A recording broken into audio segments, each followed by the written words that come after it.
Pagdating sa isla, parang piyestang sinalubong ng mga tao ang pagdating ng tubig.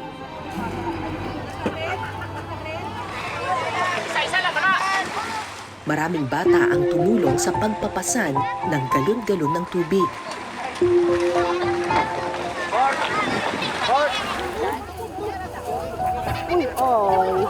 Napansin ko ang batang si Julian.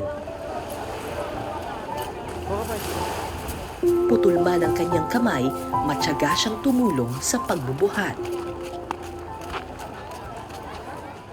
Tinago po namin yun ang dynamite ba na ma'am. Inugtiro tani naman sa paon, kay paon naman sa kitang.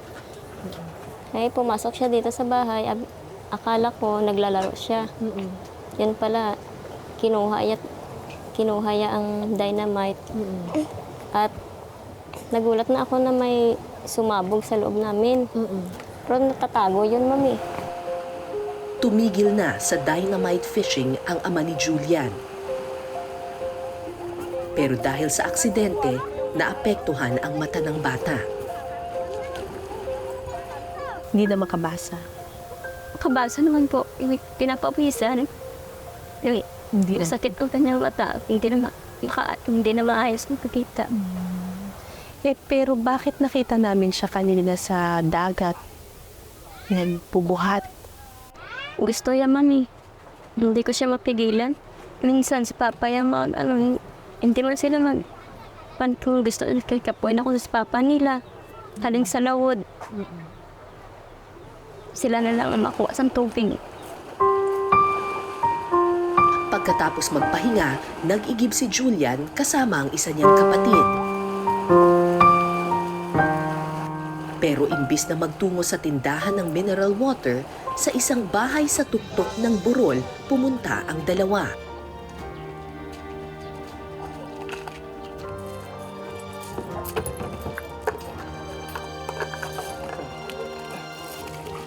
May dalawang uri ng tubig na mabibili sa isla ng Zapatos, mineral water na pang-inom at tubig na panlaba.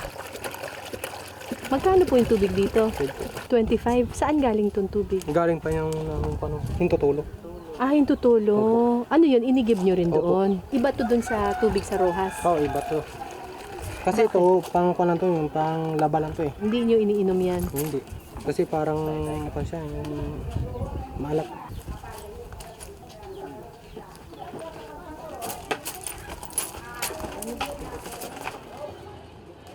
Dalawang container ng tubig ang binili ng mga bata. Sapat na raw ito para sa 3 araw.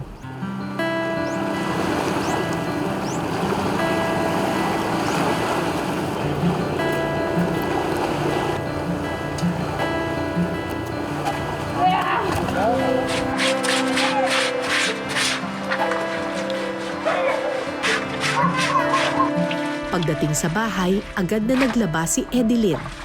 Pero uniform lang muna ng mga bata ang kanyang nilabhan.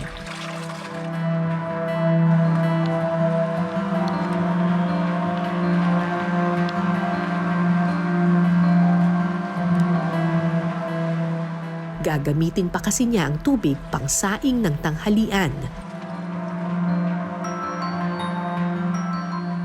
At ang naiwan sa galon, ginamit nila pang inom. Yung tubig doon sa Hintutulo, anong problema doon? Maalat ang tubig sa tutulog. Maalat? Maasim-asin. May asin. Hindi po. Makakuha na. Dumatayam-tayam na bala. Pinipilit na namin eh. Pinipitik na amin. Iluwil. Kasi hindi masarap. Ano ba problema sa tubig? Kuha rin minsan masakit ang tiyan. Sumasakit ang tiyan nyo? Opo, minsan natatae. Halos 200 ang pamilya sa isla ng Zapatos. Walang kuryente, walang kalsada, walang ospital sa buong isla. Pangingisda ang pangunahing kabuhayan dito at karamihan sa mga taga rito walang kakayahang bumili ng mineral water na aming dala. Ang 25 pesos na mineral water kasi mula sa Capiz, Pagdating sa isla, 70 pesos na ang halaga. Bukod kasi sa puhunan, gagastos pa sila ng 1,500 pesos para sa kargador at kapitan ng bangka at 2,500 pesos para sa krudo. Sa mineral, kumikita pa ba kayo? Pwede. Wala, gid. Hindi man kami sinama makaginansya. Lugi pa? Lugi pa. Sa krudo, Oo. kargador, 300. 300 pesos ang kinita ni John March sa pagkakargador noong araw na iyon. Pero imbis na bumili ng mineral water na kanyang pinasan, umuwi ang binata na walang anumang tubig na dala.